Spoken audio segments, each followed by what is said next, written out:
So is that the process of stilling the mind to observe it in a sense? It naturally subsides. Yeah. Yes.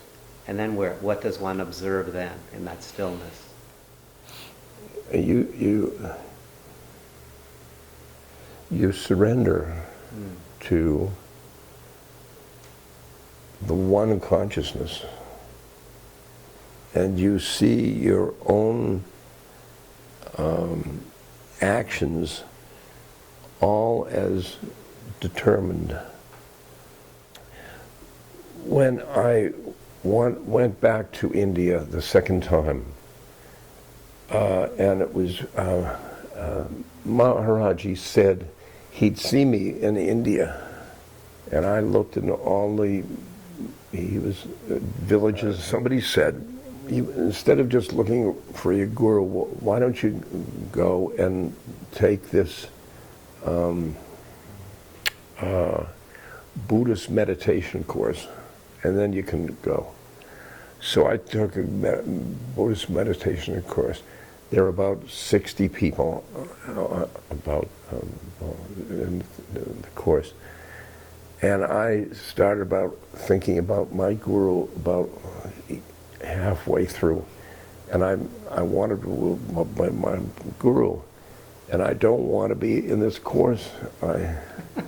So I told the girl next to me, she said, I'd like to see a guru too. Couldn't we go together? And she said, I know a fellow who has a bus, a big school bus. When we started out, about a week later, a lot of people wanted to come. Mm-hmm.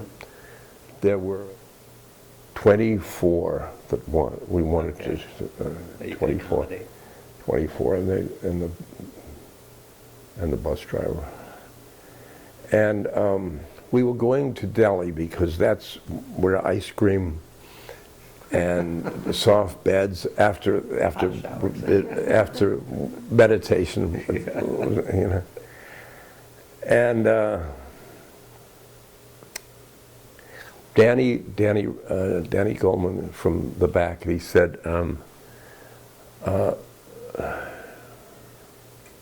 let's see, he said, there's a turn to the right, right up ahead, and you can go to Allahabad, where the Kumbh Mela is held, the gathering of saints. I said, yeah, but that's all over now. He said, it's a very holy place, and it will be big, open expanse, and 2 rivers. I said, okay, maybe. And he went back, and I sat thinking, ice cream, holy place. Ice cream, holy place. Ice cream, Life's dilemma. And I was deciding. I was getting deciding. And the bus driver said, which way do I go? And I finally decided we'll take a right. And we took a right to Allahabad. And Rameshwar Das said, from the back, he said, there's Maharaji. And Maharaji and his devotee were both walking above the bus, going the other way. I said, well, we should stop and touch his feet. So they got out, and after a while he said, come on, you with me. They were having a rickshaw, and there's a rickshaw driving around in a big bus, and small streets, and we'd come to a house. This was Dada's house, and the man was coming. And Dada's wife comes down from here, comes down to the house, and I came out of the bus She says, Ram Dass, we've been waiting for you. I said, I just decided. She said,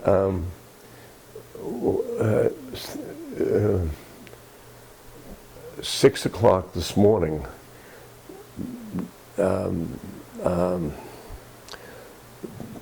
Maharaji got us up to make food for 25 people.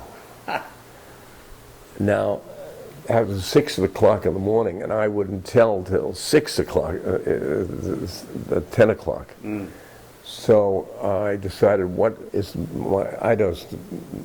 my deciding really, that's. You think you're deciding? I think I'm deciding. He's deciding.